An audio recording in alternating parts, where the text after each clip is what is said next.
ডাকসু ও হল সংসদ নির্বাচন সকাল থেকেই ছিল উৎসবমুখর। তবে দিনের বিভিন্ন সময় আলোচনার কেন্দ্রে উঠে এসেছে নানা বিতর্ক, অভিযোগ ও বেদনাদায়ক ঘটনা। এই নির্বাচনের মাধ্যমে আমরা দেশের কাছে চমৎকার বার্তা দিতে চাই, আমরা আমাদের গণতন্ত্রের একটা স্থায়ী রূপের দিকে, একটা ম্যাচিউর পজিশনের দিকে যেতে চাই। এবং এই নির্বাচন স্পষ্টত কারচুপির নির্বাচন, পরিকল্পিতভাবে কারচুপি করেছে। ভোর থেকে ক্যাম্পাস জুড়ে ছিল কড়া নিরাপত্তা, আর ভোটারদের উপস্থিতিও ছিল উল্লেখযোগ্য। সকাল 8:30টার দিকে ভিপি প্রার্থী আবিদুল হাসান খান ফিজিক্যাল এডুকেশন সেন্টারের ভোট কেন্দ্রে প্রবেশ করলেই সর্বপ্রথম আচরণবিধি লঙ্ঘনের অভিযোগ ওঠে।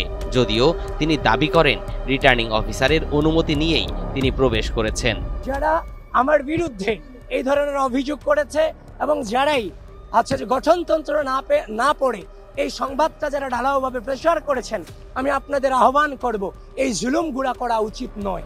এরপর থেকেই আচরণবিধি ভঙ্গের আরও অভিযোগ সামনে আসে। মোটরসাইকেলে করে ভোটারদের পরিবহন, খাবার বিতরণ এবং কেন্দ্রের আশেপাশে প্রচারণা চালানো, যা নির্বাচনের বিধি অনুযায়ী নিষিদ্ধ।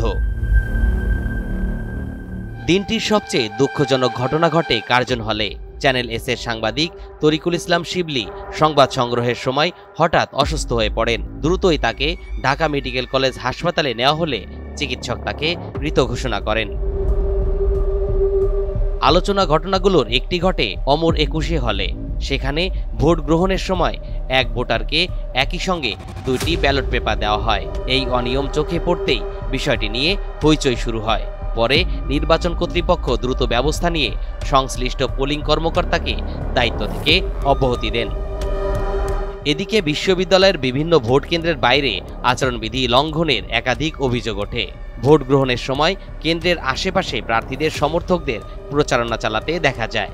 কেউ কেউ ভোটারদের কাছে প্রচারণামূলক স্লিপ বিতরণ করছিলেন। এছাড়া আরেকটি আলোচিত ঘটনা ঘটে সহকারী প্রক্টর ও ছাত্রদলের কেন্দ্রীয় সাধারণ সম্পাদক নাসির উদ্দিনের মধ্যে। ভোটের পরিবেশ নিয়ে কথা বলার সময় তাদের মধ্যে বাগবিতণ্ডা তর্কে রূপ নেয়। ঘটনাস্থলে অন্যরা এসে পরিস্থিতি সামাল দেন। তবে মুহূর্তেই ঘটনাটি সামাজিক যোগাযোগ মাধ্যমে ছড়িয়ে পড়ে। ফলাফল ঘোষণার সময় গণনা কেন্দ্রে ঢুকে পড়েন সাদিক কাইয়ুম। সেটি প্রকাশ্যে এনে আবিদুল হাসান খান পক্ষপাতিত্বের অভিযোগ এনে সংবাদ সম্মেলন করেন। পুরো দিন জুড়ে এসব ঘটনার পাশাপাশি ভোটের উৎসবমুখর পরিবেশ, শিক্ষার্থীদের ব্যাপক উপস্থিতি, প্রথমবারের মতো ভোটারদের অংশগ্রহণ ইতিবাচক সাড়া তৈরি করলেও অনিয়ম, উত্তেজনা এবং বিতর্কিত মুহূর্তগুলো আজকের ডাকসু নির্বাচন স্মৃতি হয়ে থাকবে। তরিকুল ইসলাম, NTV অনলাইন।